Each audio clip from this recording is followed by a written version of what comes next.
Beaucoup de personnes et pratiquement tout le monde peut avoir un poulailler chez lui à partir du moment où on possède un petit bout de terrain, un petit jardin qui n'est pas forcément très grand, où on va pouvoir installer un petit poulailler et 3 poules. Alors la poule est un animal qui vit en ordre hiérarchique, d'où l'importance de respecter la pyramide de hiérarchie avec une dominante et 2 dominés. La poule va vous apporter déjà les œufs. Manger ses propres œufs, il n'y a rien de mieux. Excellent réducteur de déchets alimentaires puisque la poule va pouvoir consommer tous les restes de repas, toutes les épluchures que vous allez pouvoir engendrer dans la cuisine et également un excellent insecticide naturel puisque la poule va manger tous les insectes, les escargots, les limaces qu'on va pouvoir trouver dans le jardin. Les poules ne transportent aucune maladie et elles ne sont absolument pas transmissibles à l'homme. Une poule va pondre sans le coq. Le coq est juste là pour la fécondité, pour assurer la descendance. À partir du moment où vous allez avoir uniquement des poules, il n'y a pas forcément de précaution, peut-être prévenir quand même ses voisins qu'on va avoir des poules à la maison, mais en fait on n'a aucune nuisance ni sonore, ni olfactive, ni quoi que ce soit. Alors une poule a besoin d'un espace vital d'environ 1 mètre carré, ce qui fait qu'en fait on peut installer de petits poulaillers dans de petits jardins et ensuite on va adapter la taille de l'animal en fonction de la taille du poulailler. Alors les poules n'attirent aucun nuisible à partir du moment où on va avoir un entretien régulier. On va nettoyer régulièrement le poulailler 1 fois par semaine.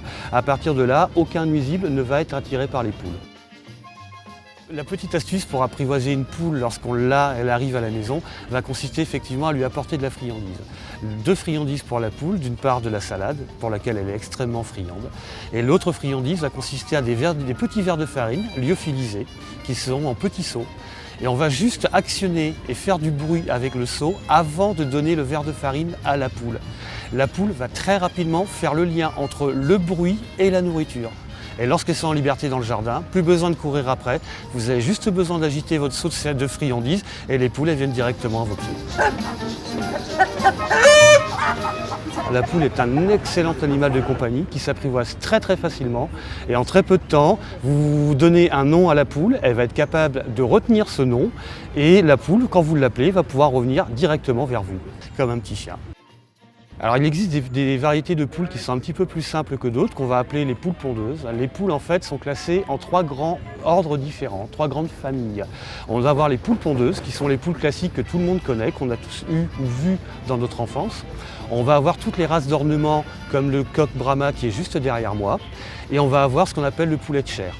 Et dans les poules pondeuses, en fait, c'est les races de poules les plus rustiques qui sont les plus faciles à vivre. La poule peut se débrouiller toute seule pendant les vacances. On va juste prendre le soin d'au minimum 1 passage par semaine, de façon à ce qu'on puisse vérifier que tout aille bien. Et il existe aujourd'hui des nourrisseurs et des abreuvoirs qui permettent de pouvoir garder de la nourriture, de stocker de la nourriture et de laisser les animaux 1 semaine.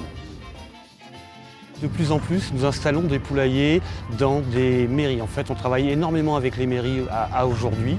Et en fait, les mairies installent des poulaillers chez leurs concitoyens de façon à lutter pour la réduction des déchets alimentaires. Et on travaille aussi énormément avec des foyers pour handicapés, avec des maisons de retraite, parce qu'en fait on retrouve effectivement ce fait de réduction des déchets alimentaires, mais également le fait que l'animal est un animal de compagnie, donc qui va participer en fait à la vie du foyer, à la vie de l'école, et c'est effectivement très important pour eux.